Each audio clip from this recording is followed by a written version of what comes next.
January 1974. They just moved in 2 months prior. My partner and I were first on the scene. He was feeling for a light when something bumped him. That's when we found the little girl hanging from this pipe. Jesus. What's up, everyone? Netflix just recently released the second season of Mindhunter.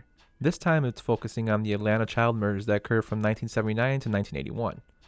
I just so happened to finish binge watching the 9-episode season and want to share my thoughts.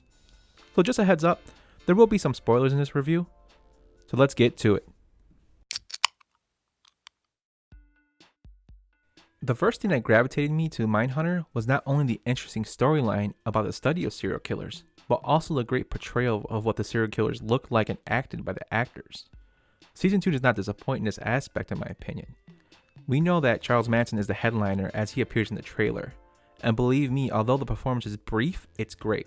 Damian Harriman as him is very good. The performance by Oliver Cooper as the son of Sam killer, David Berkowitz, is just as good. However, the performance by Christopher Livingston as Wayne Williams, the main antagonist of the season, is excellent. It steals the show.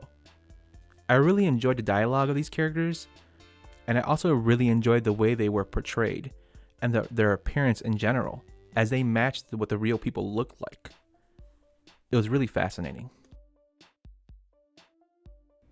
A good thing about the season is that it develops more of the secondary characters. The first season developed most of Holden and what he was known for. We touched a little bit on Bill and Dr. Carr, but this season seems to focus more on Bill and Dr. Carr. It focuses on their relationships with each other, as well as their families. It also focuses on their relationship in terms of how they perceive Holden. And I thought this was actually a really, really nice little touch that the writers added in.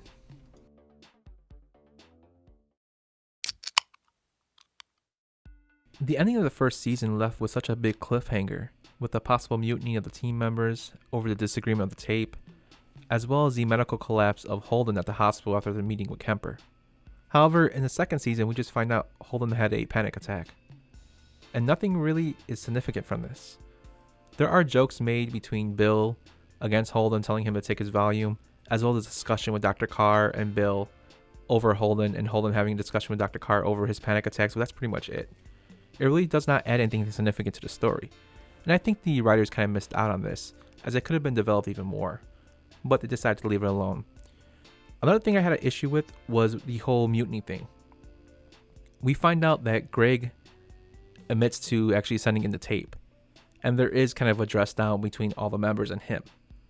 However, it's kind of pushed aside after that, and Dr. Carr and Greg actually develop a relationship, working relationship that is, and all the other people just act the same around him. They didn't like him from the beginning, but yet they're doing the same thing now. So there's not really a development in that story.